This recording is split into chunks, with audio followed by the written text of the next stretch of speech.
can you hear me now? Can you hear me now? Can you hear me now? I think you should be able to hear me now, guys. I'm pretty positive.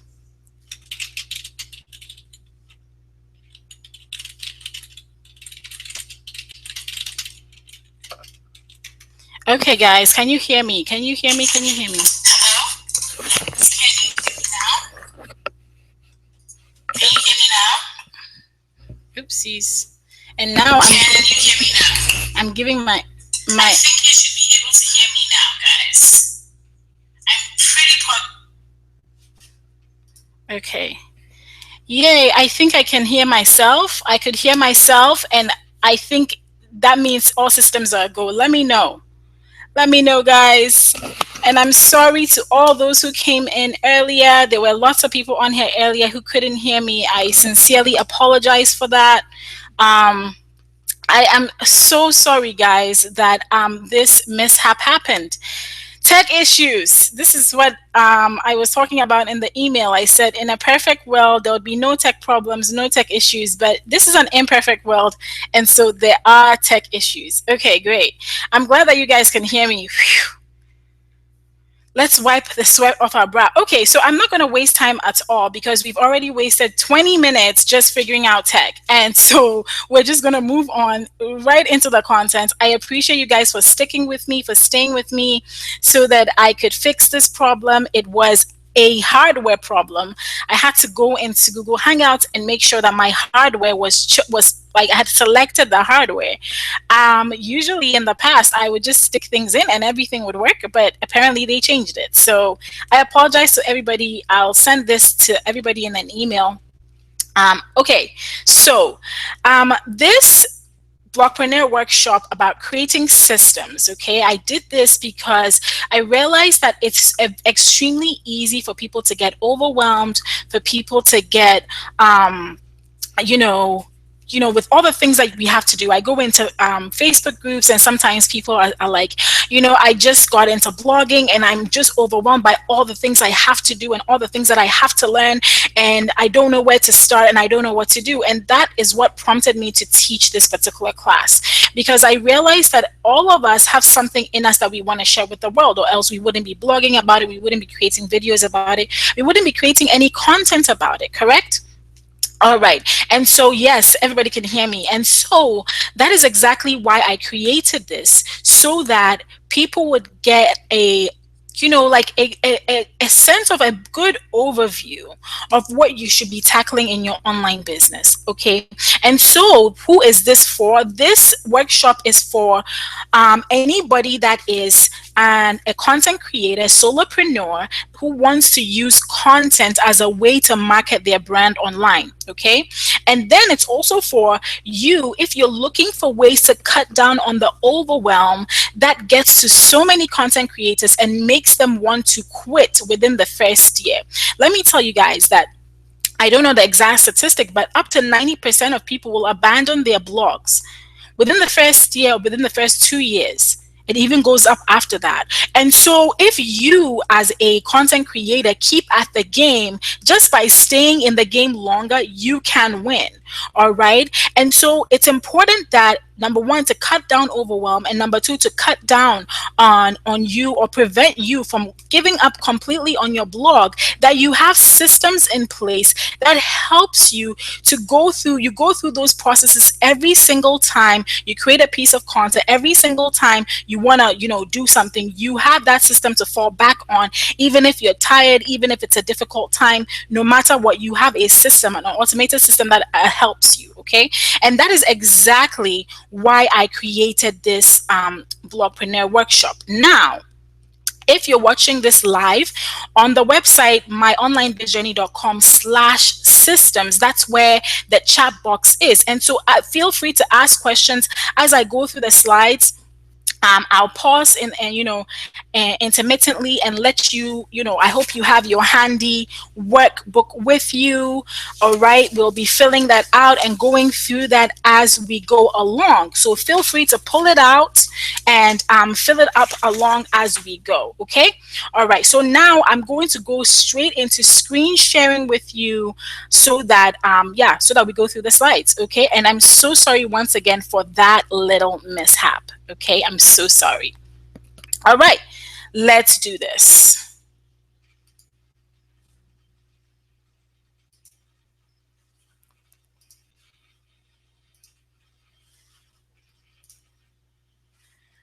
All right, guys, so here we go. Creating meaningful systems for your online business. All right, so first things first, who is Gertrude Nontra? Who is G? Okay, I am a blogger. I'm the owner of my onlinebizjourney.com.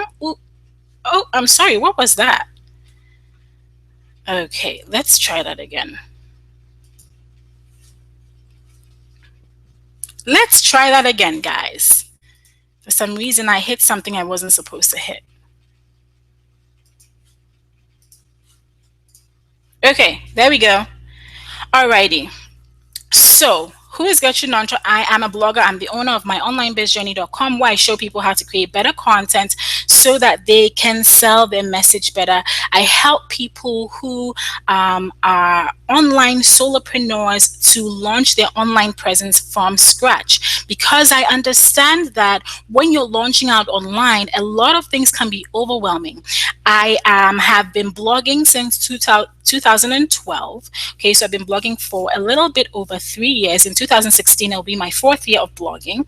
All right, I started my onlinebizjourney.com in July of 2014, and I actually started writing on that blog in August of 2014. But I really did not gain traction with the blog until February of this year.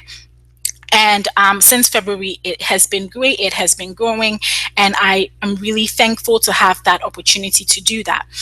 And my goal with my online biz journey really is to help people with their frustrations online, help people who are just starting out to launch an online presence in a very non-sleazy, non-salesy, authentic way that connects with people. All right. And so we'll jump straight into the content. So no matter what goal you have, whether it's a goal to lose weight, a goal to write a book, a goal to raise good kids, you always have a big goal. And then when you have the goal, it's important to have a plan to achieve the goal. So for instance, if it's weight loss, then it's like, okay, I want to lose weight, but what's the practical thing you need to do to lose weight? So the plan would be something like, okay, I need to start going to the gym on a daily basis. But going to the gym is like a big plan. I have to go to the gym and eat healthy, right? And so going to the gym and eating healthy is the big plan. But then there's systems that you need to put in place to make sure that you actually carry out your plan. And that's exactly what this workshop is about. In our case, as bloggers and online solopreneurs, our goal is to build a profitable blog, right? It is to build a profitable blog. And so what are the two things that you need to build a profitable blog? Number one, you need to create super useful content. And number two, you need to promote that content. All right. And like I said, this workshop is for people that are looking to use their content as a way to market themselves online. So it's not for you if it's like you're an e-commerce person that sells stuff on eBay or Amazon, FBA. This is for people that really want to use content, their blog posts, to draw people to them so that they get to know about their business. And the way you do that is by creating super useful content and by promoting that content. And like I said on the earlier slide, you need systems. And so you create the super useful content. That could be blog posts, that could be video content, that could be podcast or audio. And then promoting that content involves all these little systems right here. And for each one of these, like there's subsystems that we could go into, right? But we're not going to go into that. We're not going to go into that like on this. I couldn't go into it on this slide, but that's exactly what we're going to go into in this workshop. I'm sorry about that. That's exactly what we're going to go into in this workshop. And so at the end of this workshop, it is my goal that you will have things in place, systems in place for achieving the number one, creating super useful content, and number two, promoting that content so that enough people see it to generate traffic to your blog and to get your message to the right people. Okay? All right. Okay. So let's go straight into talking about content creation. All right. So, as an online solopreneur, there are three types of content you could create. Do not, I am, very big about it. Don't restrict yourself to just one medium. People just think, okay, I want to write a blog, but I'm not a very good writer and I don't have money to get people to write blog posts for me. What should I do? You don't have to just write. You could totally produce videos. You could totally make a podcast and make your your blog a central point for the videos, a central point for the podcasts. Okay, so don't restrict yourself to just writing. All right, you can do one of these three or a combination of these three. And so right now, what I want you to do, if you will take your workbook and look at page 2 of the workbook, you can see where I have written, it says the types of content you can create can fall into three main categories: written posts, video, and audio content. You don't just have to choose one type, right? That's what I just said. So what I want you to do is write down your blog's primary content medium.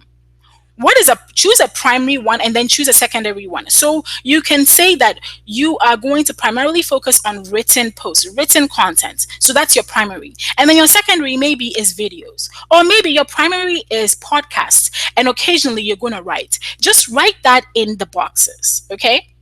That's what I want you to do on page 2. So don't restrict yourself. Certainly you can choose more than one medium. All right. So now, let us begin talking about the actual content creation. You absolutely, positively, whatever the word, I couldn't find a stronger word, need to have a content strategy, or else you will run out of ideas, you will crash, and you will burn, and you will give up. Like I said in the beginning, if you don't have a system for achieving the content, or for achieving the big goal of building a profitable blog, you will crash and burn. So the question I want you to consider right now is, what is the overarching theme for your blog? What is the overarching theme for your blog? In the extra notes section, so you'll find that in the workbook on page 12, there's an extra notes section. You can write this there. What is the overarching theme for your blog?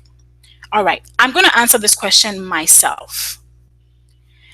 Personally, on myonlinebizjourney.com, this is my overarching theme. I teach creative solopreneurs how to launch and grow an online presence from scratch. So I want you to write something to that effect. Who do you teach? And what do you teach them to do? So there's two parts to this, is choosing an audience and choosing exactly what you're going to teach them. Okay? And let me know.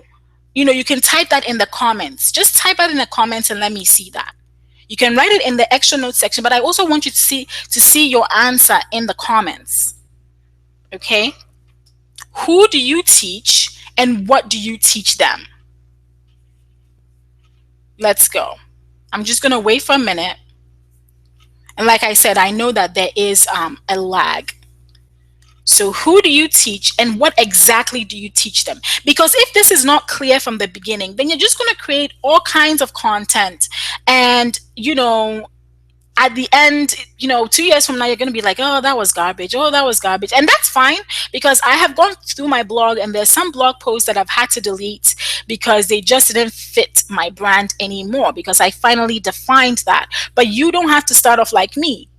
You can choose an audience and you can choose what you're going to teach them, and let it be a broad topic. So, sometimes people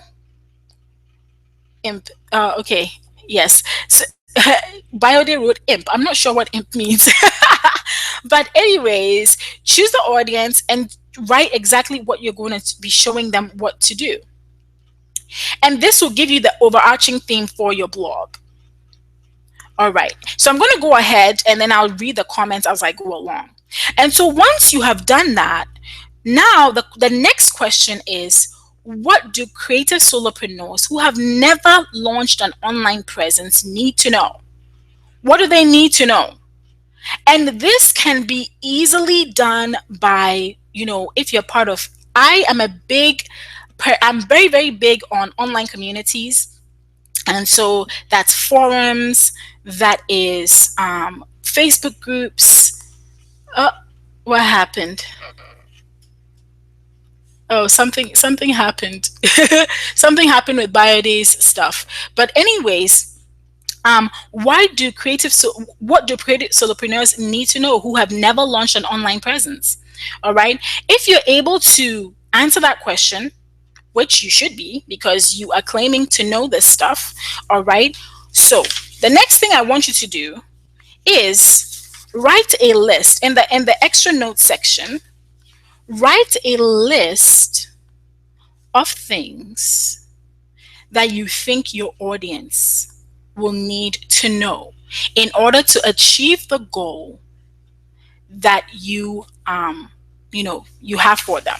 So in my case, the goal of these creative solopreneurs is to launch and grow an online presence from scratch, right?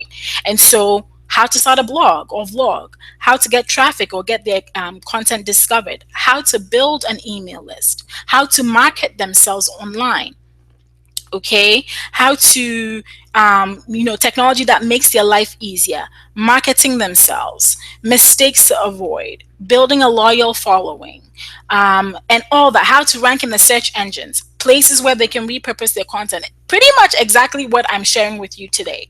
So for a lot of creative solopreneurs who are not yet online and want to launch online, I know that these are questions they're constantly asking. I come across this in groups, I come across this in forums.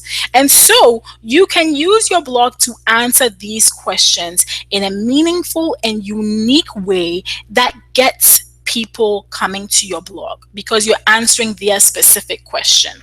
Okay?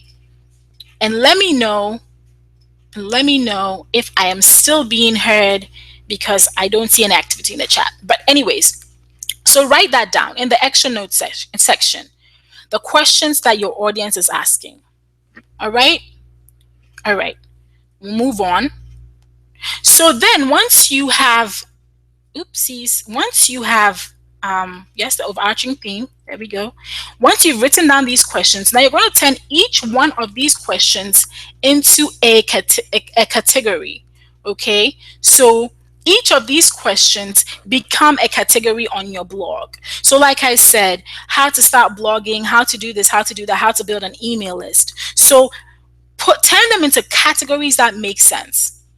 So for me, that will be SEO, email marketing, social media, content creation and marketing, visual marketing, technology that is useful to my audience. Okay, so all of these. So number one, you've chosen your audience. You have thought about questions that they are asking or compiled a list of questions that they are asking in forums, in Facebook groups, and wherever you can find questions that people ask you on a day-to-day. All these are ways for you to get ideas on what to create. Books are a great place for you to also get great ideas.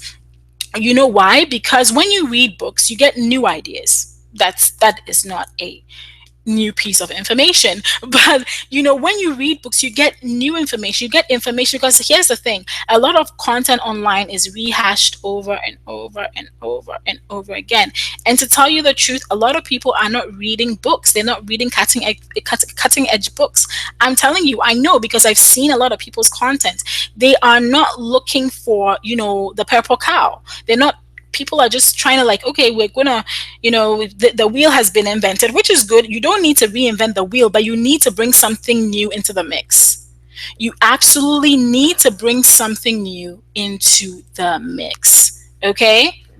All right. So books are a great way, and you'll find that I've listed this on page 4 of the workbook. I called it ways to listen to your audience. And I know I've skipped page 3. It's on purpose. but ways to listen to your audience. So communities in your niche, questions you frequently get about your product or service, books. Okay, I've heard like, and I want to stay on the books a little bit because here's the thing. I read a statistic that about 60 to 70% of people do not read a book once they're done with school. 60 to 70% of people will not read a book. They may read, something for leisure. They may read a newspaper. They may read the tabloids. But people, 60 to 70% of people will not read a book after they're done with school. And so for you to be in that top 20 to 30% or 30 to 40% of people who reads already puts you in a totally different category of people. All right. So apart from giving you ideas, it challenges your thinking. It gives you new ways to write. It gives you a new perspective to bring into the mix. So absolutely read books. All right. Other tools that you could be using, listening tools like BuzzSumo. And at this point, I'm going to hide this. I'm going to stop sharing and come back. All right. So listening tools, let's talk about listening tools for a little bit. These are important to your success as an online entrepreneur. Absolutely, positively important to your success. And I'm going to show you how you can use a tool like BuzzSumo. I don't use Post Planner. It's a paid product, but that's another idea. You can definitely use Post Planner and Topsy to discover ideas that get shared a lot, because that gives you an idea that people are constantly looking for this type of information. All right, for this type of information. Absolutely, Jumi. You heard that Americans read one book a year, while more successful people read several books per month. Exactly. That is so true. Absolutely. So when you read and when you're using books as a listening tool to give you new ideas and new concepts to bring to the table, you have already set yourself apart, because a lot of people are not reading and they're only rehashing content over and over again. You don't want to be that person, okay? So I'm going to show you really quickly, and I'm just going to pull that up on my screen. What's going on? Okay, I'm just going to pull that up on my screen so you guys can see that BuzzSumo. It's one of my favorite tools. The only thing is that it's really expensive to get the actual version.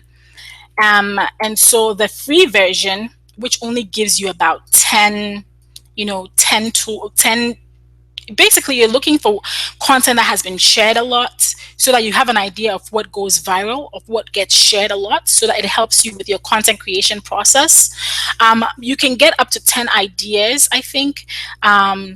And BuzzSumo doesn't give you any more than that. It's really sad. I don't know why they do that, but I guess that's why we all have to create some of these software, so that we can cash in, right? So that we can we can have our own tools. Anyways, let me screen share with you guys and show you BuzzSumo.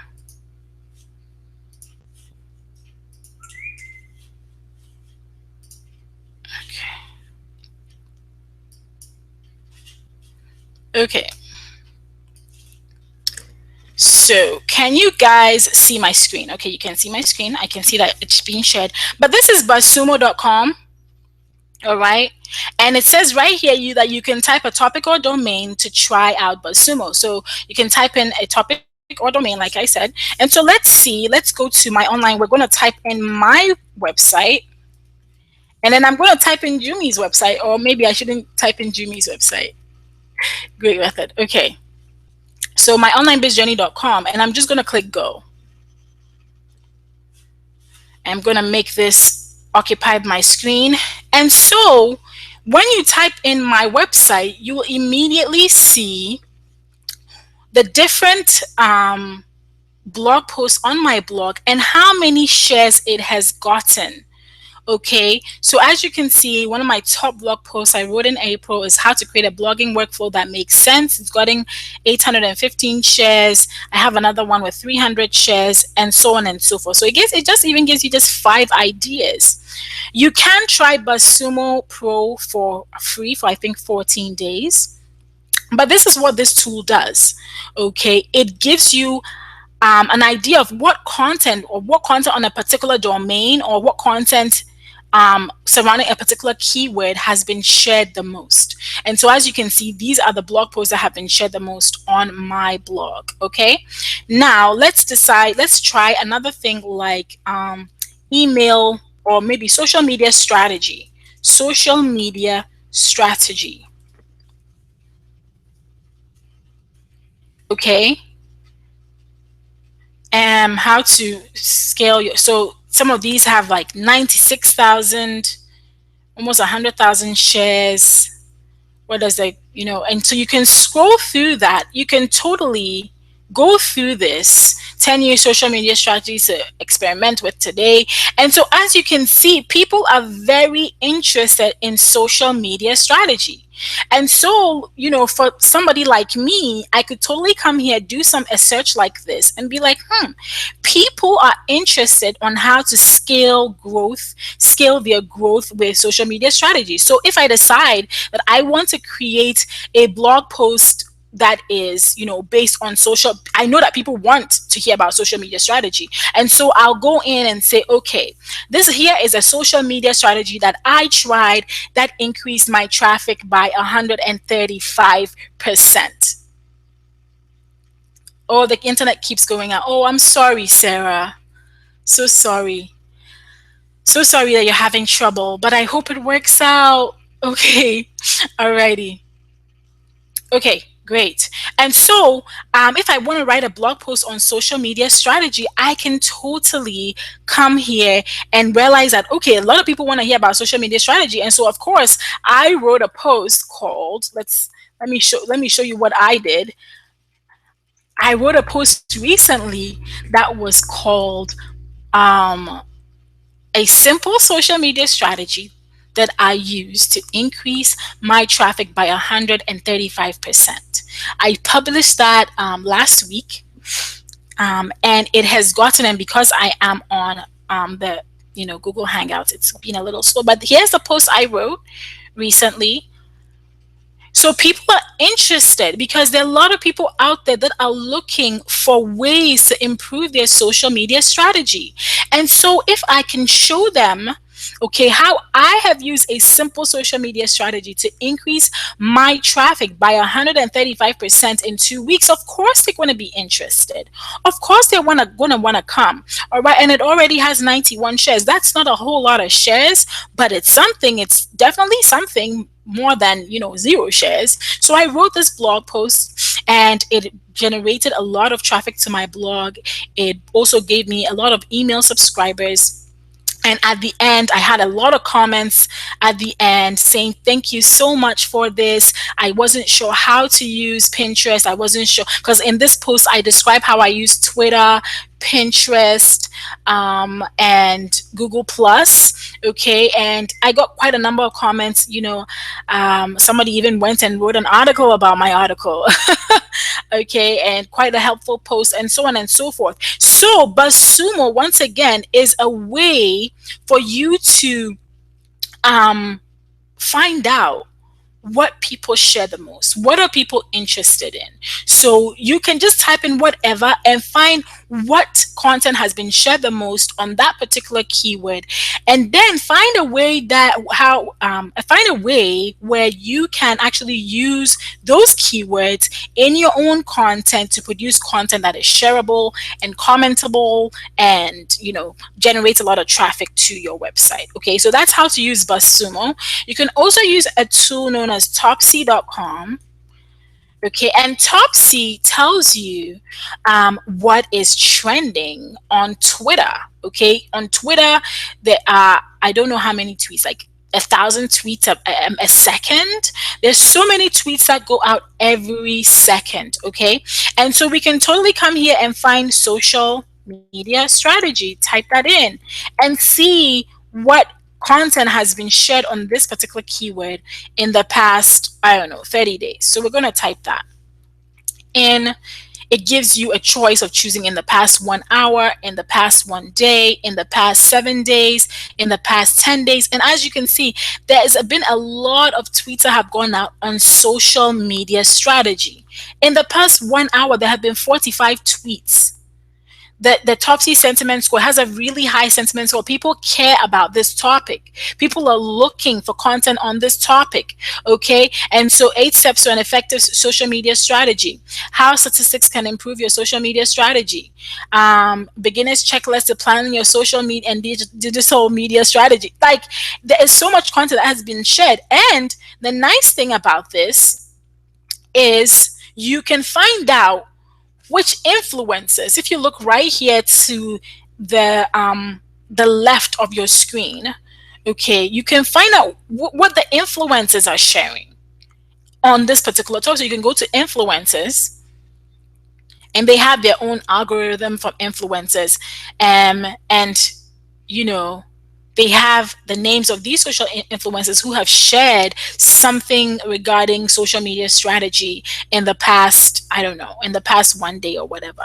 And so that's how you can use Twitter to search for content that is being shared on a really good basis. All right, so that's how to use Topsy. And so you can use these listening tools as your way to listen in to what people want, to what people are searching for. And since you have listened to what people are saying in communities and forums, and you've read books, you're definitely going to have some fresh ideas that you can bring to the table and create content that is truly unique. All right? Okay. So let us come out of that and go back to our presentation. All right, so think about all the forms of content you can create on this particular subject. Once you've come up with your questions, once you've come up with your with what the kind of content you want to create, think of all the forms of content you could create around these questions. Video tutorials, worksheets, online workshops and webinars, product reviews, case studies, talk about your successes and failures, experiments you've done, list posts, interviews, okay? Because you know that this is the content people are looking for. This is the content people are sharing. These are the questions people are asking. It helps you to create relevant, unique content in all these forms that really gets people interested in your online brand, okay? All right, so we talked about that. And then here is what I want you to do. Once you have used all your listening tools to gather ideas, what I want you to do is create a spreadsheet.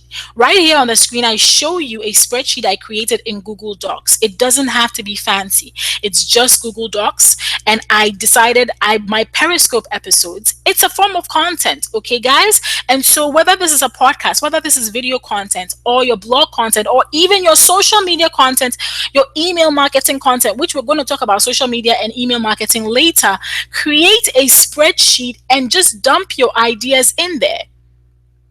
Okay, guys, create a spreadsheet and put your ideas in there. And then when you're done, go ahead and put cross it out as done. That's exactly what that's my system. I just go in to create so like you said, Periscope episodes. These are the ones I've done. Do I always follow this? Absolutely not.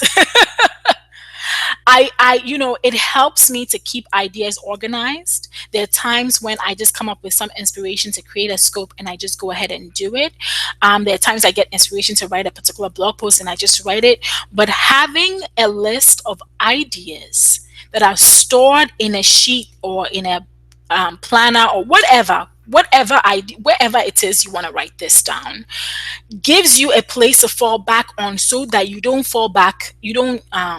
retrogress or not produce content for your blog. Okay, so just come up with a spreadsheet,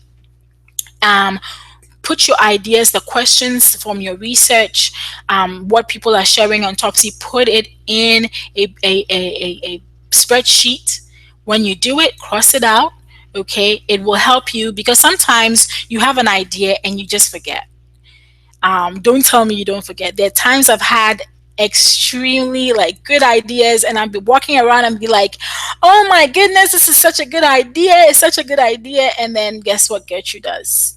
Gertrude doesn't write it down. And because Gertrude doesn't write it down, I forget. And of course, that piece of content never gets created. So find a place. The idea here is just to find a place where you write your ideas down and cross them out once you have done creating that piece of content. All right, so brainstorming intermission. I'm going to stop sharing for a second. Okay. Everybody doing okay? Type in the comments, just type in the comments, okay, if you're doing okay. Brainstorming intermission. Yes, Jumi, I forget all the time too. I'm just looking at your comment. I forget all the time too. That's why I need to have a spreadsheet. I need to have something that keeps me accountable. Something that keeps me accountable, or else I'll just fail. All right. So yes, do try to write things down now. Okay, great. So brainstorming intercession, if you weren't able to catch up with all the content I was just throwing at you, number one, just in the extra notes section, come up with as many questions as you can think of what people might be searching for in your particular niche, with your particular audience. Write down as many questions that you can think of. Write down as many blog posts, as many podcasts, as many videos that you can create. What questions have people been asking you? What have you seen? What kind of questions have you seen asked over and over and over again in Facebook groups and forums? What ideas have you garnered from reading books? What ideas have you collected from using tools like BuzzSumo and Topsy? Write all those ideas down. Okay, if you weren't able to catch up with that, write that down and then organize them into categories that make sense for your blog. All right? And now, as you have written down these ideas, whether it's into your notes or when you're done with this, what I want you to do is find an Excel or Google Sheet or wherever you want to write this, and write that long list, whatever list, whether it's 10 ideas, 20 ideas, 5 ideas, just put them in that sheet and keep them on hand for your content creation process. Now, let us plan and create your content. You've done your research, you've done your homework. Write down the day or days of the week. This is now on page 5. We're on page 5. Write down the day or days of the week you want to release content on. The day or days of the week you want to release content on. Okay? Now, it can be, some people say Mondays and Thursdays, some people say they release on Tuesdays. I have learned that now, one thing I started doing in October is to write a blog post, release it on Sunday so it's available on Monday. And then on Monday, I start promoting it. On Monday, I just start promoting it. So write down. And then when you're ready to create your content, go ahead, write it, record it, whatever. And I'm going to show you a little process that I go through. Okay.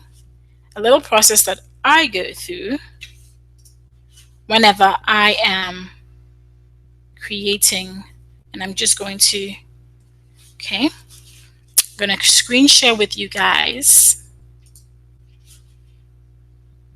And thank you all for hanging in there with me. I sincerely apologize once again for that mishap in the beginning, and that's why I'm going as fast as I can, because I know that I lost about 20 minutes, and so I'm trying to catch that up. Okay. Okay. So now we've gone through our brainstorming intermission. Okay. I just want to make this very clear, that every piece of content on your blog, every piece, how many blog posts to share? Jumi, what do you mean by that? You've been thinking about how many blog posts to share. Talk about that with me for a minute, because I'm not sure I understand you. All right. So just clarify that. But you can share as many blog posts as you want. But let me know what you mean. Okay, so every piece of content needs to tie back into your overarching theme. If it does not tie back into your overarching theme, it does not need to be on your blog. It's just going to confuse your readers. It's going to confuse people. So totally, like if you are a beauty blogger, all right, and then I come to your blog and I hear you talking about the GOP debate that went on yesterday. It better be tied to your overarching theme. Somehow you need to segue back into how that relates to your beauty blog, okay? Or else it's just rubbish on your blog, and you don't want rubbish on your blog. You want things that mean something. You want things that are relevant. You want things that when people come onto your blog, they say, yes, once again, you've created a piece of content for us that we needed. This is not useless, okay? All right, that is what I want to say. It always needs to tie back into your overarching theme. Okay, so that's that. I cannot stress that enough. Okay, so before we go on to questions to ask yourself before you publish, you'll find that on page 3. This is an exercise that you can go through every single time you write. Oh, okay. So I see that, Jimmy, you answered the question. You said that you've been thinking, how many posts to share? One really detailed and useful post per week seems to be the new normal. This will depend on the niche. So how many to post per week? Okay, I see what you mean. Yeah, so like you're saying, Jimmy, that's a great question you bring up, right? Is I personally I used to do like a really detailed post. And let me stop sharing for a minute so that you guys can see me talk. All right. So I used to do I do like a really detailed post, but I do it like twice a month. And it would definitely bring a lot of traffic to my blog. But after a while, I was finding out that that was not enough. It just wasn't enough. It wasn't building my brand as quickly as I wanted it. I wanted to build my brand. And so it didn't make sense for me anymore to only publish 2 times a month. However, and so I switched that up to posting once a week. All right. And so I'd write a detailed post. So I'd write 2,000, almost 3,000 word post per, like every 2 times a month. On my blog. And yes, I would get engagement. Yes, I'd get a lot of shares. Yes, I'd have a lot of traffic. But then, the traffic would spike, for that like few days when the post was still like really fresh. And then it would spike and then it would just slowly come down. And in order to bring that back up, sometimes I'd have to like write another post. And so there's several ways to go around that, because I know that somebody like Brian Dean of backlinko.com, he only has, I think, 40 blog posts on his blog, and he gets 1 million page views per year. No, that's not even per year, per month. Sorry, I take that back. 1 million page views per month. He only has 40 blog posts. And that's because he's an SEO expert. And he, of course, because he's an SEO expert, he's really built his blog to make a point that you can use SEO. You don't have to have like 100 blog posts on your blog, but you can use SEO alone to really like gain explosive growth on your blog. Okay. So that's him, but not all of us are Brian Dean. And he has his ways. But like I'm saying, I cannot you and I may not be able to get away with just 40 blog posts on our blog for like a long time, or just you come up with one blog post every 2 months. Some of us can't survive like that. And so especially when you're starting out, you said, who is this? He benefits from keywords. Yes, Jimmy. He does a really good, not just keywords, but reaching out to influencers who link back to him, because that's also really important when it comes to ranking in Google. And so one of his favorite things to teach is actually like when he's done writing a blog post, he reaches out to as many as 100 people who are influencers, who he knows are influencers. And because he's Brian Dean, of course, he'll get that.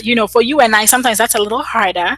It may be challenging to write emails to 100 people. If it's you and you don't have a VA, you can certainly do it. I'm not saying that it's not possible. However, that is just something that doesn't seem feasible if it's just you producing the content. Okay. Yes, backlinko.com, Brian Dean. And so, so he can get away with that. But I started creating blog posts once a week, and I have found that it increased my traffic to my blog. So whilst I don't suggest that you just create content just to get traffic, I think creating it more often helps. Okay, so that's what I wanted to say on that. I hope that's helpful. But anyways, let us screen share again.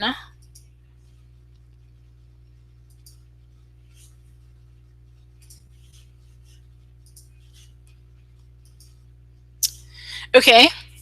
All right, so if you go to page 3, I kind of skipped this, but if you go to page 3, that's where you have the questions you should ask before you hit publish, okay?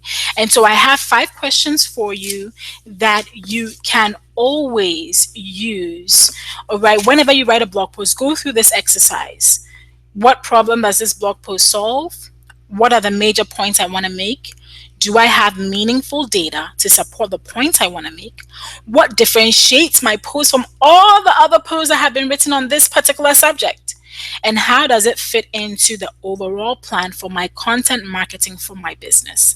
So that's there. You can just print that sheet out and have it by your desk. Every time you go through writing a blog post, go through this checklist to make sure that it answers all those questions. Okay?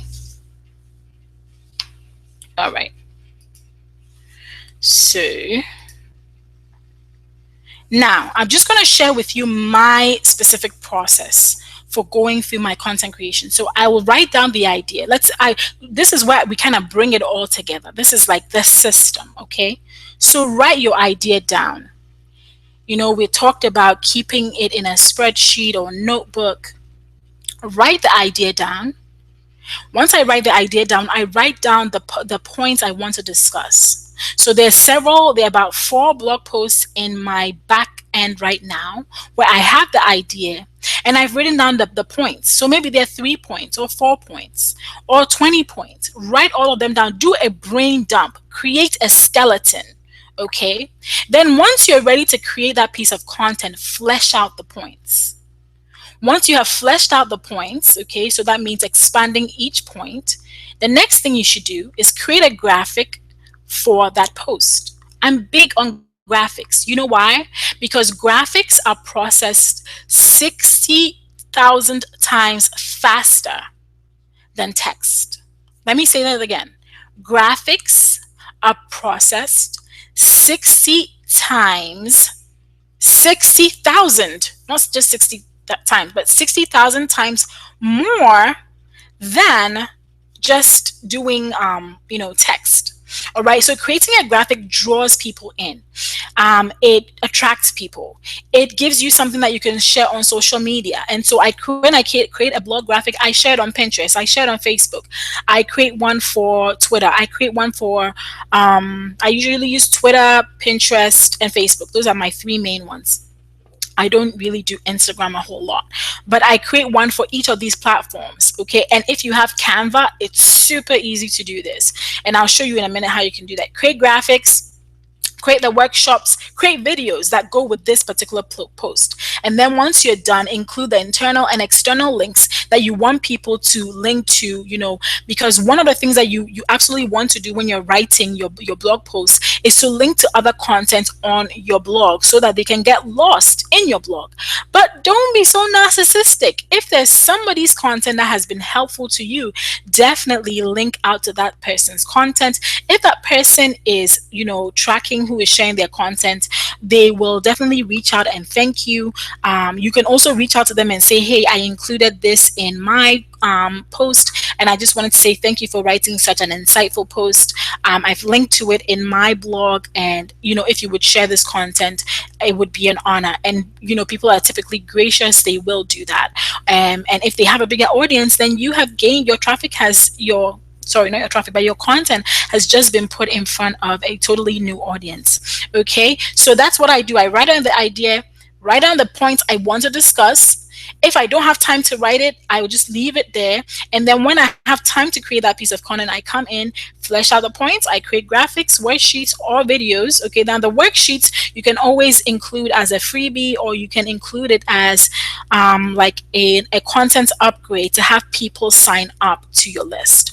Videos, I have YouTube videos embedded in my posts because they are tutorials I created, and so and then I put on YouTube. And so if somebody's reading my blog post and then they, it's something that I cannot really explain in writing, then a video is available for them, and so I embed that YouTube video in there. Plus, you can get traffic from YouTube to your blog. So all these are little ways where you can, you're doing one thing, but it is allowing you to do other things. Okay, it's allowing you to bring in traffic, it's allowing you to get email subscribers, it's allowing you to people to stay longer on your blog. Okay, all right, that is my process, that is my system, and you can definitely steal it. All right, so let us summarize that. Figure out the overarching theme for your blog, find questions people are asking, and then answer questions in creative and unique ways with your content. All right, I'm going to move to social media. We have now moved on to content promotion. All right, and then the first one I'm going to tackle is social media. When I was speaking earlier, I mentioned that just like I created a spreadsheet for my blog post ideas, you are certainly welcome to create a spreadsheet for your social media ideas also. What content are you going to be sharing? Because it's also a kind of content creation, right? So absolutely have those ideas down. Now, like I said, if you don't have a team, you do not need to be on all 200 social media platforms. I do not even know if there are 200 social media platforms, but you don't. Sometimes I go to people's blogs and they're on Facebook, they're on Instagram, they're on Twitter, they're on LinkedIn, they're on YouTube, they're on Snapchat, they're on Periscope, they're everywhere. And I'm like, is this person even being, are they even on these platforms for real? Or are they just putting that there just because? Personally, I would say just choose 3 to 4 platforms you can be super present on and have only those on your blog. Choose 3 to 4 platforms you can be super present on and have that on your blog. For me, that is Facebook, that is Pinterest, it's Twitter, and it's Periscope. A little bit of YouTube, but these are the 4 social media platforms I am constantly present on. So it makes sense because it makes sense for me. So 2 ways to kind of determine if what social media platform you should be on. Where is your tribe hanging out? Number 1, I should have a question mark after that question, I'm sorry. And number 2, does it agree with your personal and natural abilities?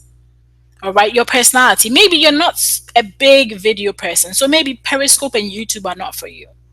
Or maybe you're not all about sharing pictures all day long, and so Instagram is not for you. Or you're a beauty blogger and you don't need to be on LinkedIn. So choose a social media platform that makes sense for you and your brand. What is it you're trying to achieve? Where are your peeps hanging out? If you are creating a platform for teenagers, it's been found that teenagers hang out most on Twitter, Instagram, and Snapchat. That's where you need to be. If you're a beauty blogger, maybe YouTube, so you can do tutorials, and Periscope are more visual platforms where you can show people exactly how to apply makeup and put on lipstick and do all that.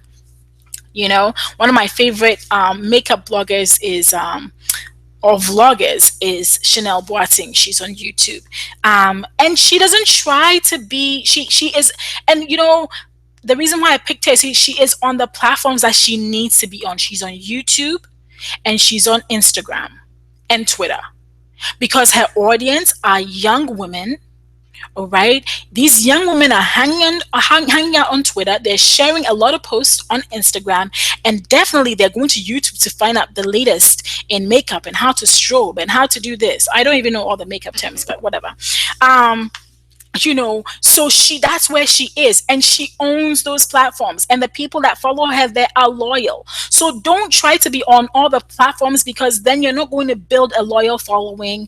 And like, you're gonna have like a few hundred here, a few hundred there, a few hundred there. I would rather be on a platform and build on that platform, and people know me on that platform, so that I make more of an impact.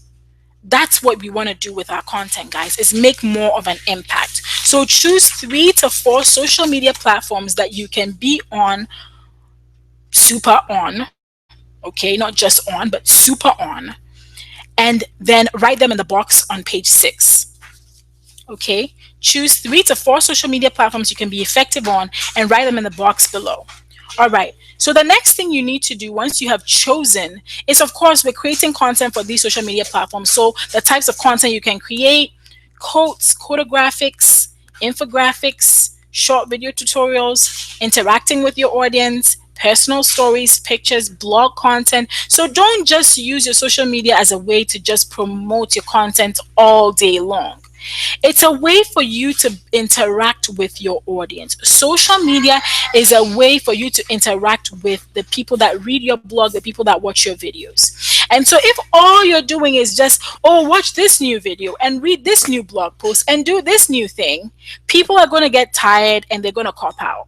Or eventually they stop listening to you. They may still be following you, but they stop listening to you, because it's all about you, you, you, you, you.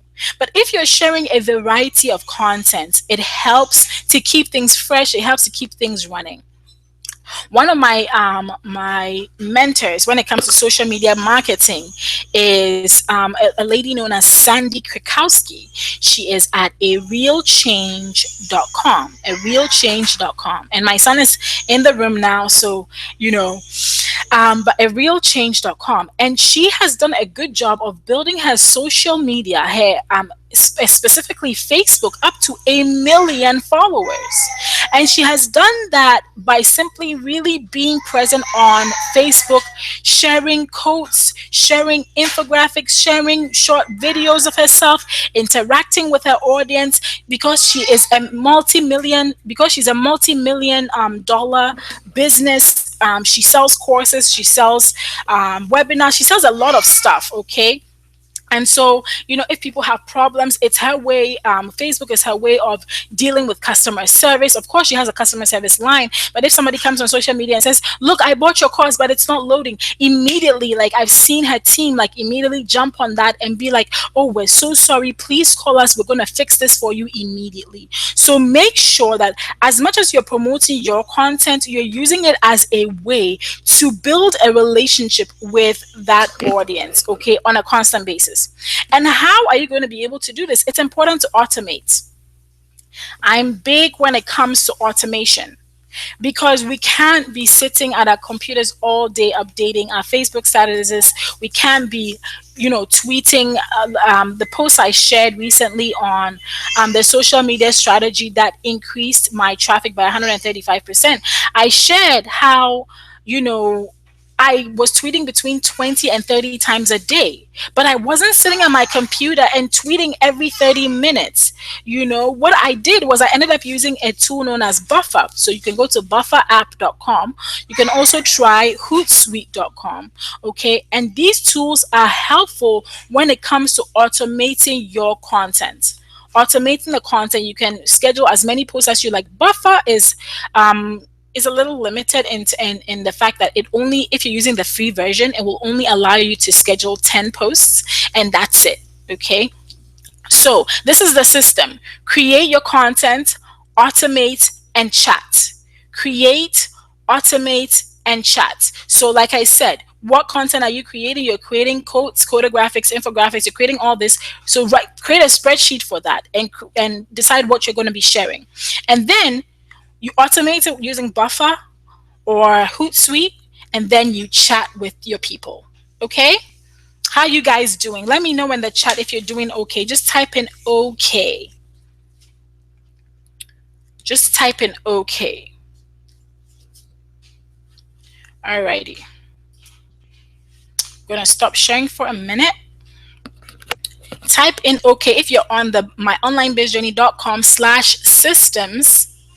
All right, we have just talked about system for content creation, systems for your social media stuff. So create, automate, and chat. Create, automate, and chat. That's the system. Okay. All right. Now I wanted to come back on here because I wanted to talk about email marketing. People get in a knot about email marketing. Oh my goodness. Like sometimes some of the questions, and it shouldn't be that hard. It's not that difficult to do. Okay. The biggest thing is just choose an email service provider.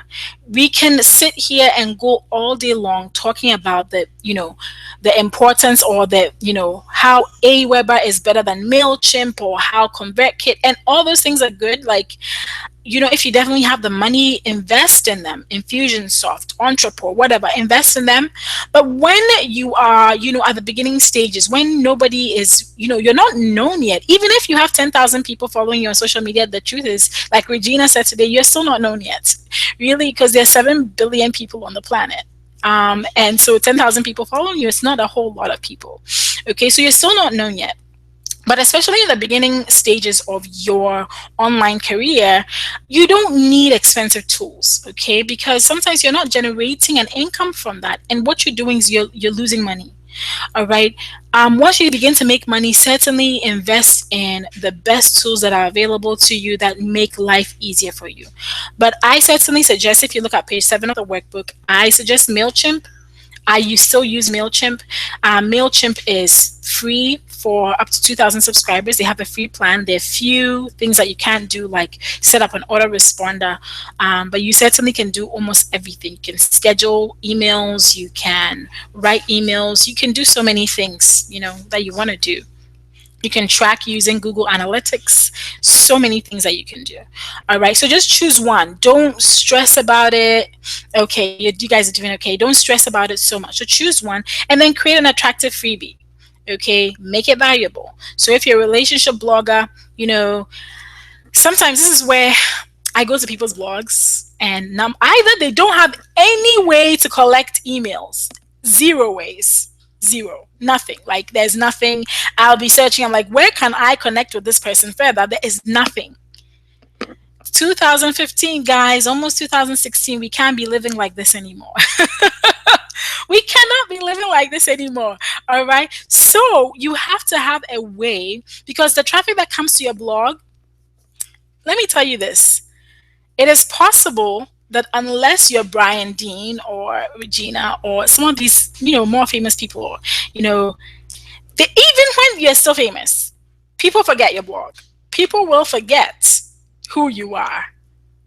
So if you have no way of capturing their information, or at least a little bit of it, then you've lost that person forever. If that person, like I said, I go to somebody's blog and I'm looking for a place to sign up.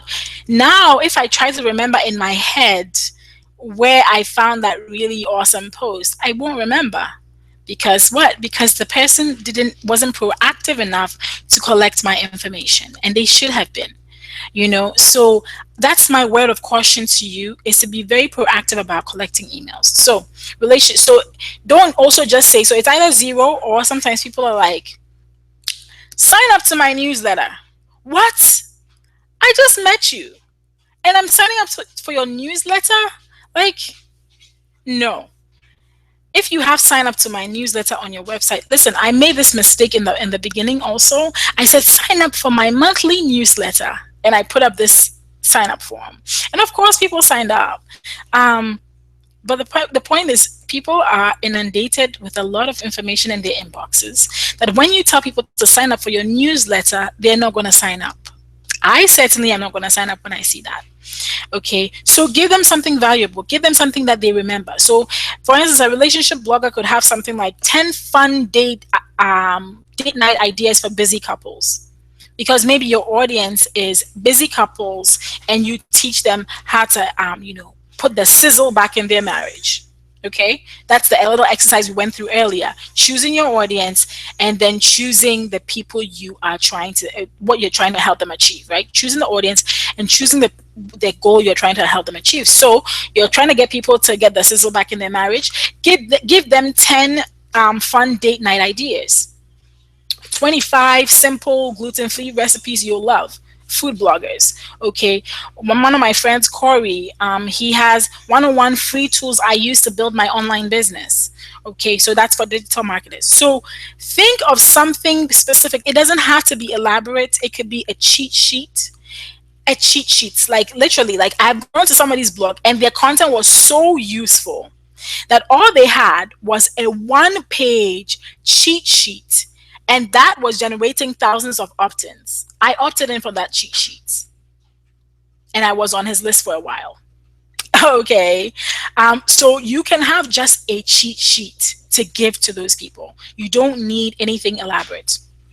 All right, you can definitely give them, and I have a list of things on the slides, but cheat sheets are great. Videos are great. Video tutorials are great. Pay chapters of a book. If you have written a book, you can give them 2 chapters for free. What else? Just actually, we're just gonna go on to that presentation because I'm kind of blanking out now. Videos. This I gave this out. Right now, one of my an opt-in that is doing really well on my website is an opt-in that shows people how to get 10,000 visitors to their blog in 8 months. Okay, because I was able to achieve that, and so I created an opt-in, and all that I did, this is all I did, guys. I took a blog post I had written, and then I created a sheet for it. And then after I created the sheet, I put the sheet in Google Docs. And then I did a Periscope episode, okay? And then I just bundled all of that and put it in a freebie and made it an opt-in. That's it. That's all I did. That is all I did. Just a blog post I had created. So you can definitely repurpose your blog post. If you have a blog post that has done really well on your blog, okay, repurpose that as an opt-in. Because sometimes this is what happens. After a while, your content, because you're creating new content upon new content, so some content that gets pushed into oblivion almost. And so if you're not sharing that actively on social media, people don't know about it.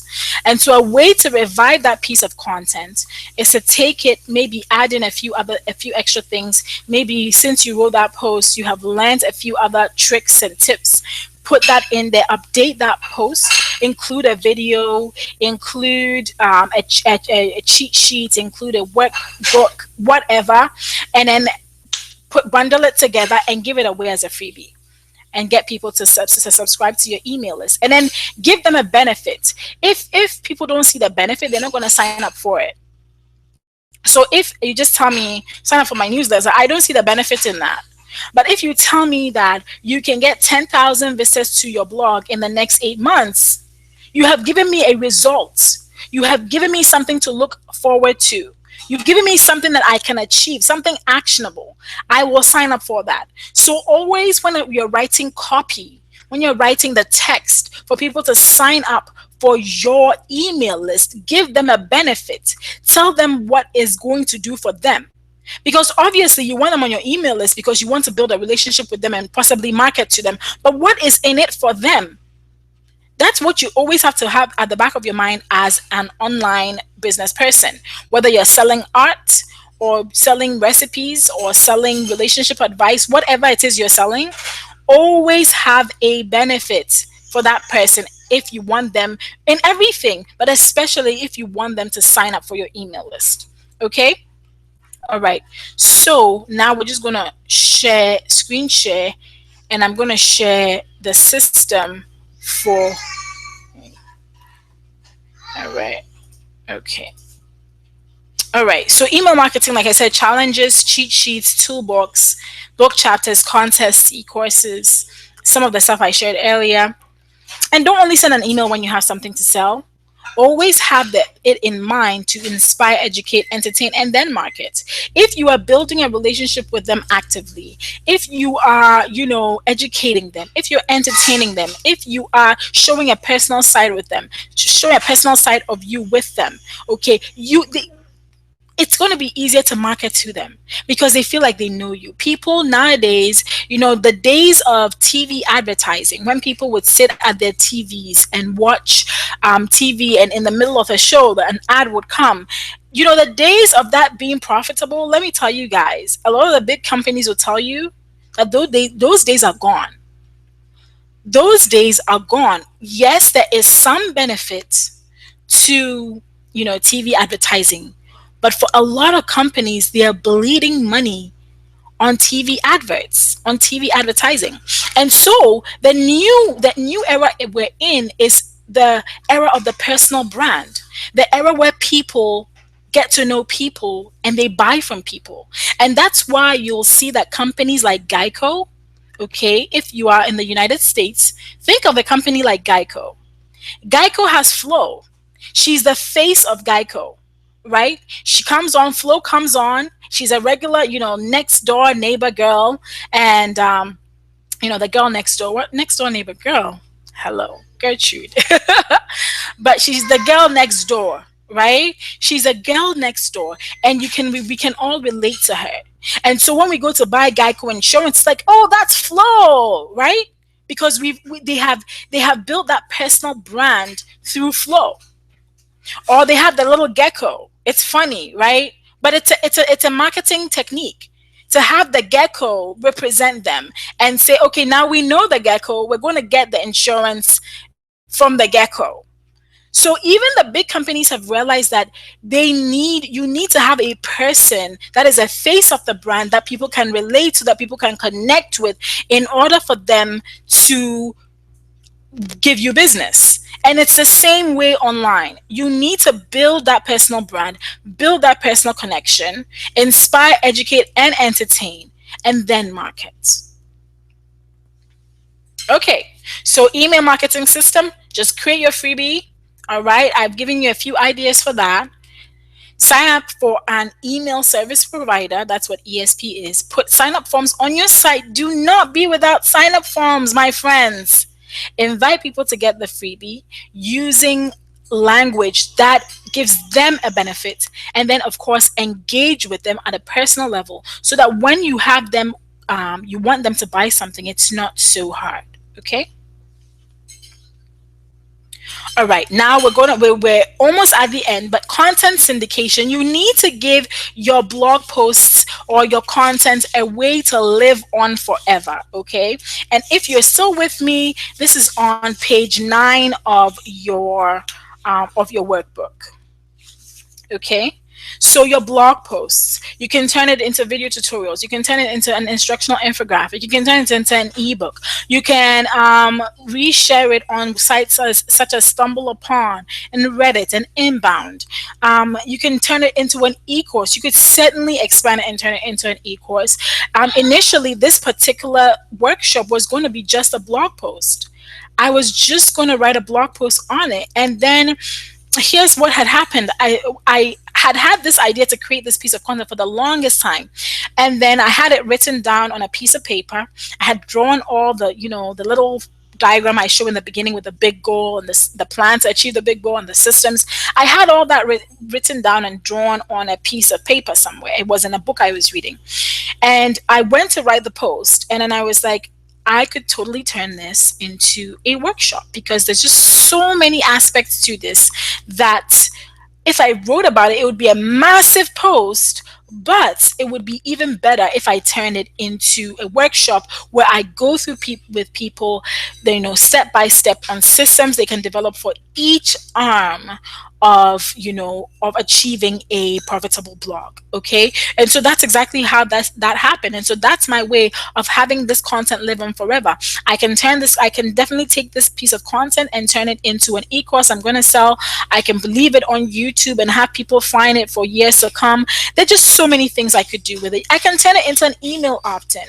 And so think of ways, okay, and on page 9 I said, what other channels could you repurpose your content on? If you think of an infographic for your blog post, you can definitely share that on Pinterest. Pinterest is great for infographics. Okay, there is another site known as visual.ly. You can share infographics there. Your ebooks can be put on Kindle. You can put it on Kobo. You can put it on Barnes and Noble. Stumble upon Reddit inbound. You can have these your posts shared there. People stumble upon them. People like them. It's a way of bringing traffic to your blog, but it's also a way of having your that particular piece of content live on for a very long time. An e-course where people consume the content. An email opt-in. People are going to receive that content over and over again. Okay. Okay, wonderful. So that's content syndication. It's just giving your content, it's just diversifying your content. Okay, and so that's what I'm going to say about that. All right. Now I'm going to talk about influencer marketing. And to talk about that, like I say here, if this is if it's all about you, forget it. Okay, you need to add value to the influencers. You need to, I want to say that again, you need, if you just, like email me and I like, I'm not even an influencer, so let's even forget about that. But let's say that, you email I don't know, Richard Branson, and you say, hello, Mr. Richard Branson. Richard Branson is the owner of Virgin Mobile and Virgin Atlantic and Virgin Pacific, all those airlines, Virgin. Okay.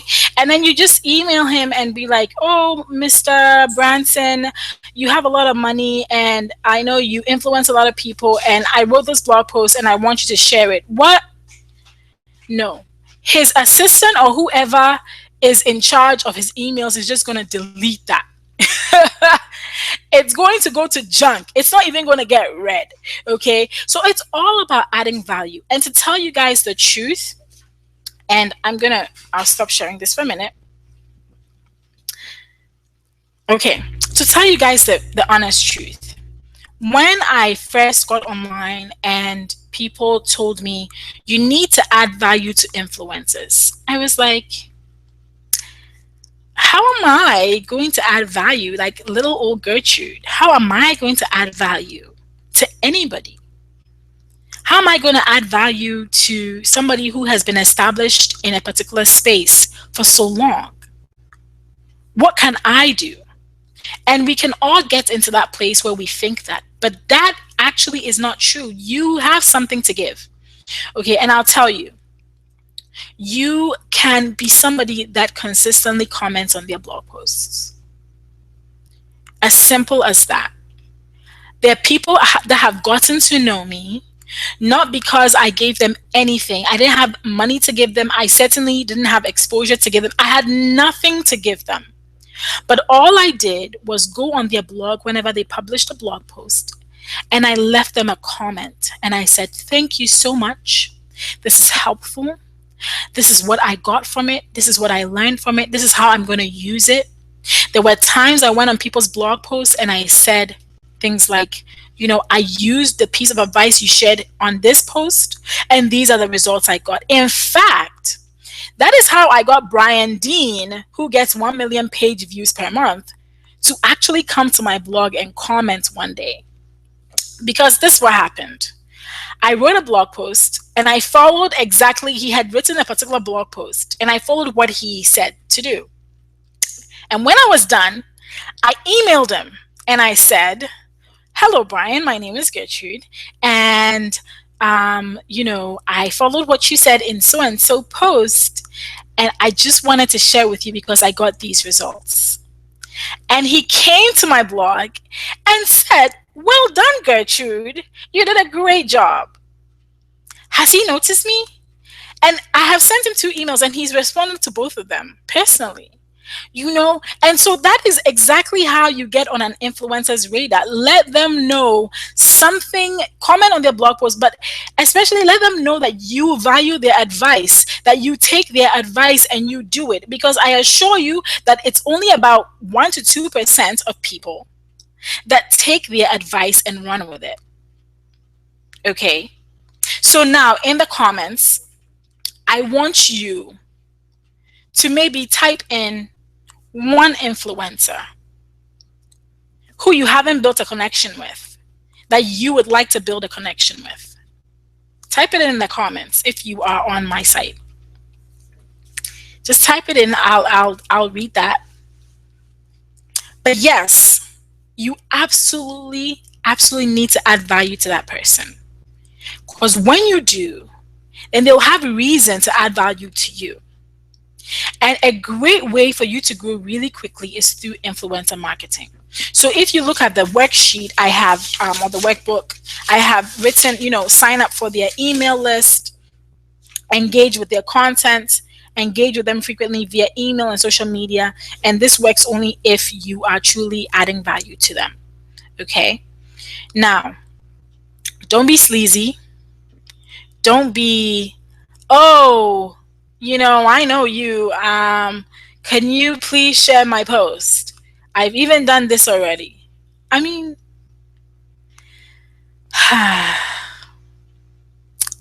they're not going to mind you. They're going to ignore you and you're going to be hurt.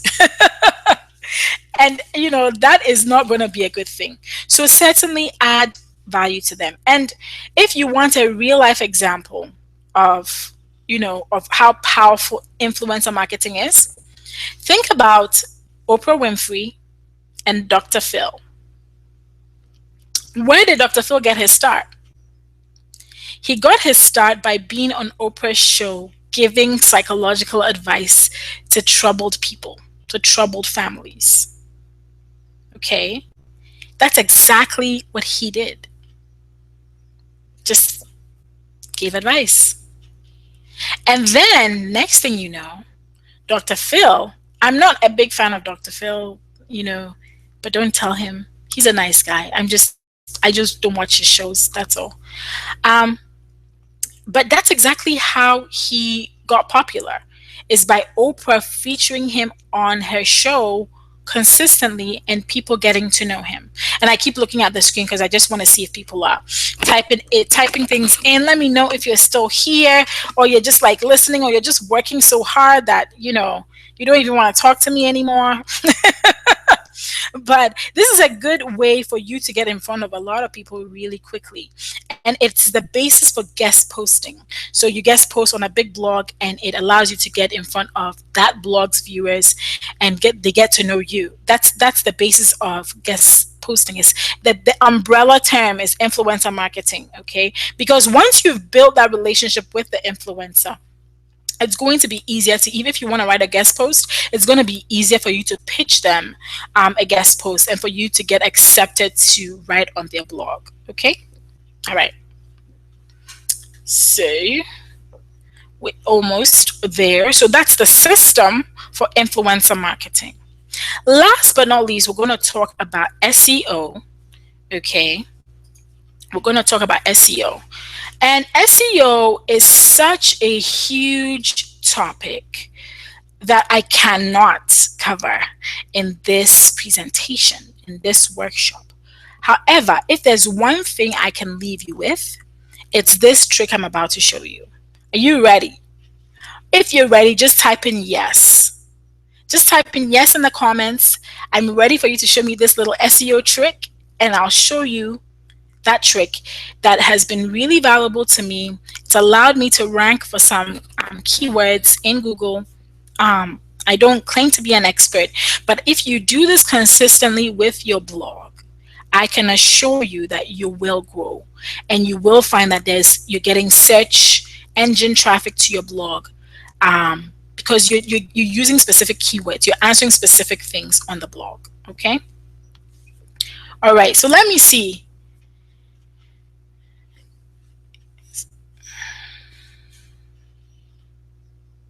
Alrighty. As I wait for your comments to come in, I'm gonna go. Yes, okay. I'm gonna go into Google AdWords. Okay. Oh, wait a minute. I don't wanna mess that up. Okay, so I'm going to screen share with you once again.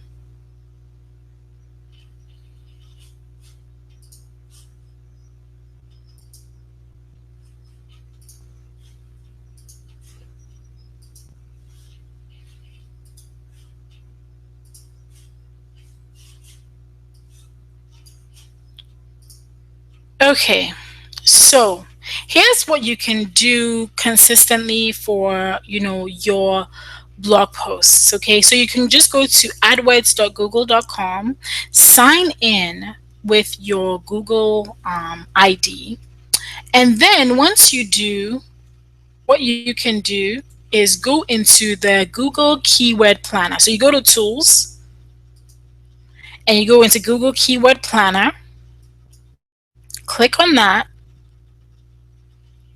and once you go into Google Keyword Planner, all right, you can do several things. You can search for new words using a phrase or website or category. You can get search volume. You can multiply keywords or get new keywords. Okay, what I'm going to show you is how to search for new keywords using a phrase, website, or category.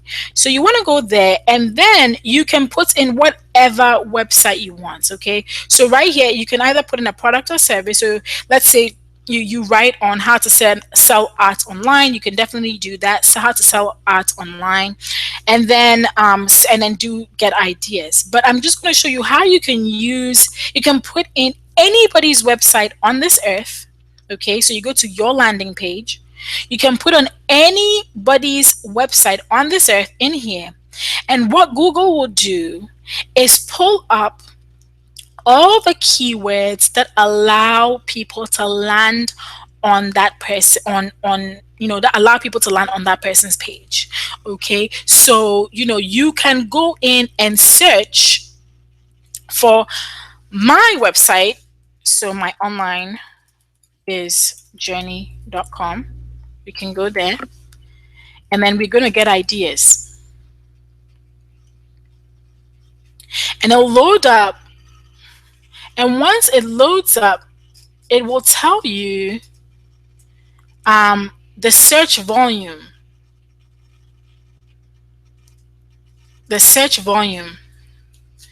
Okay, of for different terms. Okay, so if you look here, these are terms that my blog shows up in Google for. So for instance, somebody will type in write a blog, or if you click on that, writing a blog writing, how to write a blog, how to write blogs, blah blah blah, blog writing services, and all that. When somebody types these key phrases in, somewhere in the Google search, my website will show up.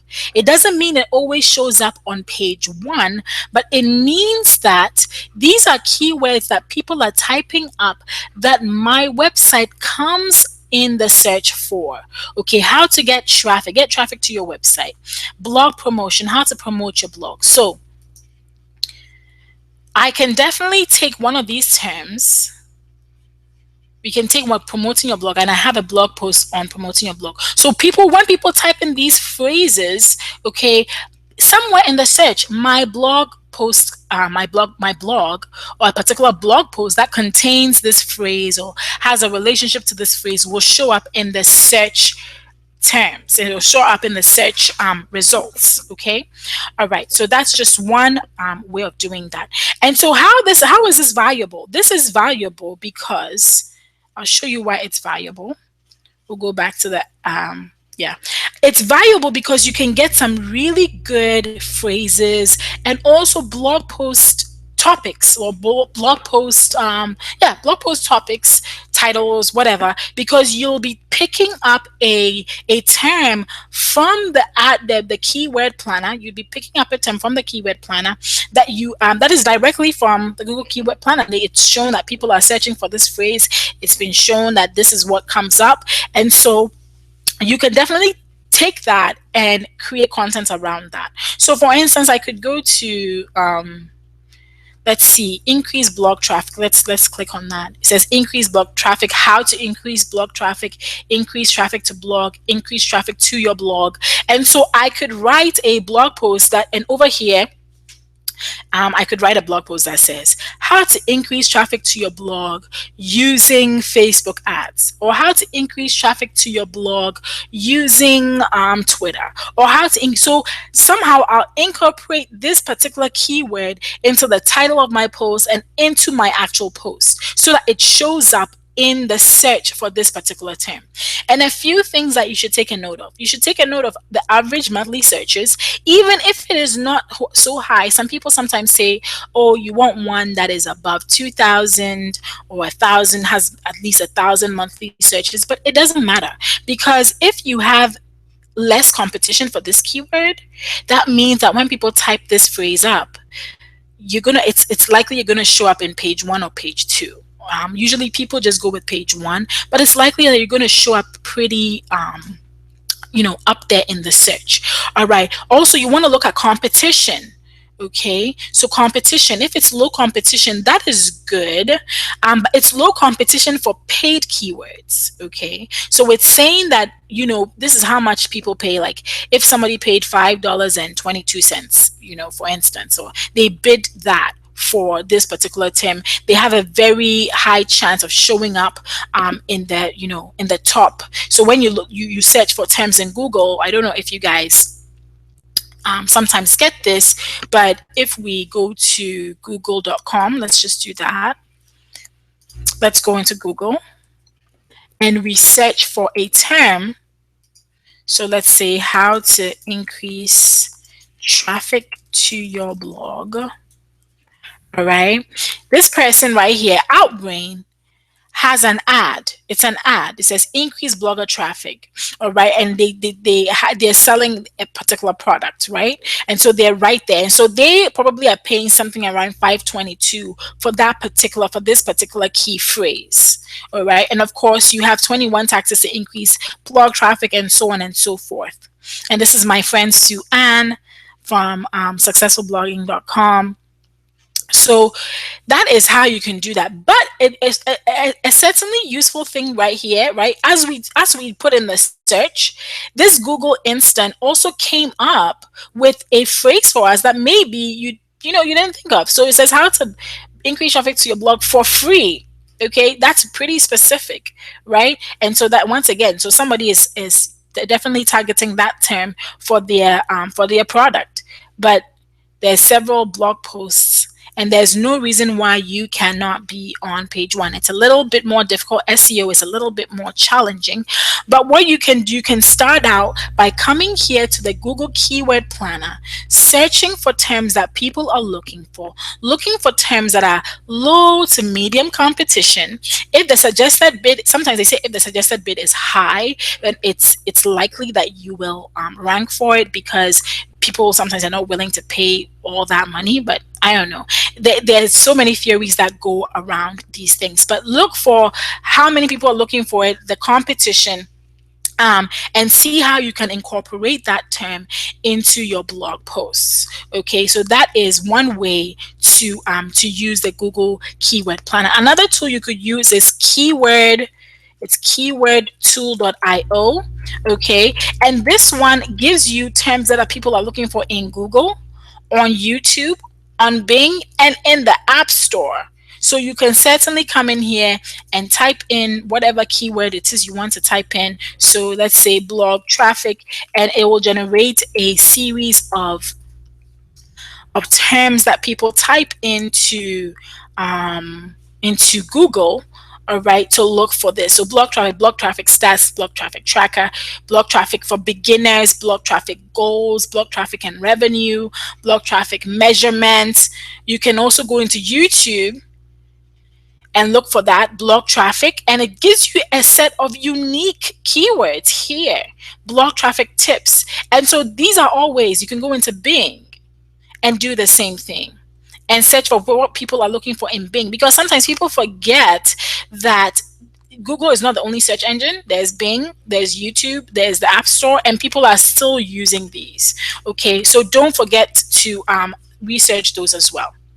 Okay, so I'll close that out, and then what I'm gonna do is show you.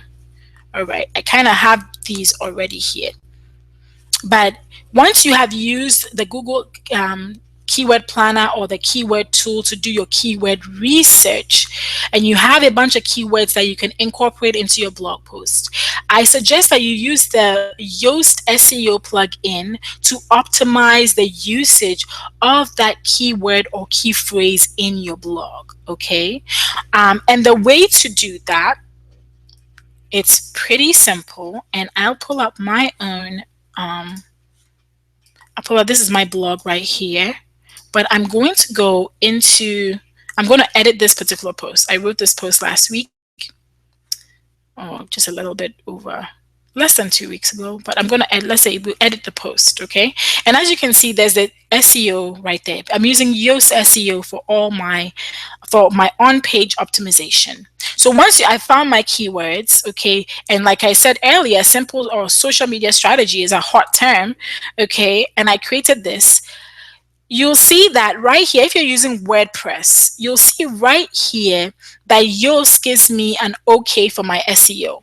It says my SEO is okay. Sometimes it says excellent and it's green, and sometimes it's okay and it's like this amber color. And then if it's really bad, it will just give you like this dull gray color. So when you have finished writing your post, you want to check, or you can always, if you're using WordPress, I don't know if this is available for Squarespace or Blogger, but WordPress certainly has it. You can always scroll to the bottom to find, the different suggestions. So it says here that my article, it says, what's your keyword? So my keyword is a simple social media strategy, right? And then they have found it in my article heading and in my page title URL. Or my page title, sorry. So my page title and the article heading both have this particular keyword, right? You can definitely put it in your page URL, in your content, in your meta description. This is where you're going to write the meta description. The meta description comes up when people search for it on Google. So I can write something like a simple social media strategy that increased my blog traffic by 135% in 2 weeks. Right? And so now it changed to yes. Okay. So once I update it, it may or may not change, but I can update that so that when people search for it in Google, it comes up underneath that piece of content or that my title. So once I update that, I don't know if it's going to say excellent. It doesn't say excellent, but that's okay. But we can check to see where I'm falling short. Okay. So right here, it gives me the reds, it gives me the oranges, it gives me the yellows and the greens, okay? So it tells the green says I'm doing well. On the fly score, it's fairly easy to read. It has outbound links, that's important. It has a certain number of words. It contains my key phrase. The meta description contains my key phrase. I have never used this focus keyword before, and so on and so forth. And then it gives you the red and the orange and some of the yellow, give you ways that you could improve upon your on-page SEO so that you show up in the search engines, okay, especially for Google. So that's how you can use Yoast SEO to optimize your post on your blog, okay? So, like I said, use the Google Keyword Planner for your research. Use the Yoast SEO tool, all right, whenever you write, to optimize your post. And then last but not least, use your Google Webmaster or Google Analytics tools to analyze the keywords that are bringing people to your blog, or the keywords that you are showing up in the search for. It's very easy to set up. I think I have a blog post on that. I can direct you to it if you would like. But you can find out exactly which key phrases people are typing in to Google, so that allows your blog post to show up in the search results. Okay, not necessarily brings people to your blog. Sometimes people click through to your blog, but there are times you're just showing up for that keyword. You're just showing up in the results for that keyword. So it's good to take a look at those keywords or those key phrases that people are typing in that your blog is showing up for, because then you could go back to some of that content you've created around those keywords and maybe readjust your content using those specific key phrases. Okay, so that's the simple skinny I can give you on SEO. And definitely, like I was saying earlier, link out to other people and let them know that you have linked out to them, especially if you have let me stop sharing for a minute. Okay, if you have included them in your blog post, okay, if you've included them in your blog post, let them know. And if they link to you, that also helps with SEO. Okay, the more people are linking to your website outside of your website, the more people are mentioning your name, the more you're going through this Yoast SEO to optimize all the things that they say to optimize. The more your content gets shared and discovered, the more you rise up in the ranks. Okay, Google doesn't give us all the details of everything you need to do in order to show up in the search engine rankings or the search engine results. But these are different tips that will help you to be able to do that. Okay, so number one with SEO is keyword research. Number two, use the Yoast SEO plugin if you're using WordPress to optimize it on your blog. If you do not have WordPress, maybe I can create a little spreadsheet for you that will help you to get through those points. And then use Google Webmaster Tools and Google Analytics to analyze the keywords that your blog posts are showing up for in the search. Okay, so that you can optimize your post better to suit that. Now, that being said, do not write just for the search engines. It's important to write for people. Okay, people are what make you, not just the search engines. But certainly these little tricks will help you do that. All right, guys, and that is it. And I have on page 11, I do have a list of tools that I recommend for your needs as as an online business, tools that you can use to optimize your SEO. So with that, I come to the end of this workshop. Thank you guys for hanging out with me, and let me know in the comments if this was useful. Was this useful? Was this helpful? Is there something that you wish I had gone in depth on? If you are watching this on YouTube, you can leave a comment beneath the YouTube video. I'll go back and read that. Right now, my computer screens are just two, so I can't be on YouTube and my website and here at the same time. But I'll go back and read that. But leave me a comment. Oh, wow, Jumi, I'm glad that it was helpful. I am so glad. Like, you saying that means a lot to me, Jumi. So I want you to know that you saying that it was helpful means a lot to me. Yes, great. Yeah, you're welcome, Sarah. You're welcome. Wait, did this help you? And I guess another question I have for you is, did this help you come up with a system for each arm of what I just shared? For creating content, for your social media, for your SEO, for everything? Did it give you an overview? Very informative. Great. I'm glad that is. I'm just trying to get a feel of how useful this is for all of you, and I appreciate that you you both said that. You guys said that. I really appreciate that. All right, guys. So if there are no, I'll just leave a little bit of time for questions or concerns. Let me know if you have any questions. But if you don't have any question right now, as you go through your workbook, if you have questions, if you have difficulties, if you hit a block, please don't hesitate to email me. If you're on my list, you can email me very easily and I'll respond to you within 24 hours. But yeah, let me know. I'll just see if you guys have any questions for a few more minutes. And I think Bayode was not able to stay on, but I know she's going to watch the replay. But if there are any questions, if there are no questions, then I'll just end the cast. And once again, thank you for being so patient with me. Yes. Yes, you're a personal blogger, but you want to branch out. Yeah. I think that's a good place to start, Jumi. I know I don't want to reveal what you blog about, but I know that you are a personal blogger, and I think that you I don't know if you've done this already, but think of exactly who you want to help. If you haven't done it already, if you've done it already, that's good. But that phrase at the beginning, I teach so and so people. Yeah, the time difference got to her. Yeah. You know, that phrase in the beginning where I said I teach creative solopreneurs how to launch an online presence from scratch, right? So, who is the audience and who are you trying to reach? Is it young women? And what are you trying to teach them? What goal? When people come to your blog, what is the end goal for them? What is the result they are going to achieve by engaging with your content? All right. So that is my piece of parting advice. That's the best way to really create a brand that is consistent. When I did that for myself, trust me, when I did that for myself, that's when I began to see people say things like, "Oh my goodness, Gertrude, that was great content.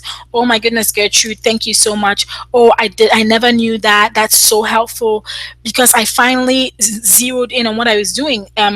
When I started, I had started to help busy moms build a side business. And after a while, I was like, that is so vague, such a vague thing, So I decided to just keep on refining. Yeah, for those tips to narrow down. Sure, Jimmy. I decided to narrow down and finally come up with something. And it took me a few reiterations, and that's okay because it may take you a few reiterations, but or iterations or repeats to do this. But once you do it, you finally find your sweet spot, you'll enjoy writing. Yeah. Oh, I'm so glad, Sarah. I'm so glad that was helpful. You'll finally find your sweet spot and you'll enjoy creating content. Trust me on this. You'll just love creating content for your audience because you know who you're serving, you know what goals you want to help them achieve, and they're going to say thank you because they'll say, "Are you in my mind? Are you, have you been reading my mind?" Because you've done all these things. All right? All right, guys. I am glad you guys have been a huge help because without you, I'd be talking into the air. But thank you so much for hanging out with me. Let me know, hit me up on Twitter or in my email. Let me know if you have any further questions, and I'll be very happy to help you. Once again, get your nontra from my onlinebizjourney.com. Signing off. Have a good night.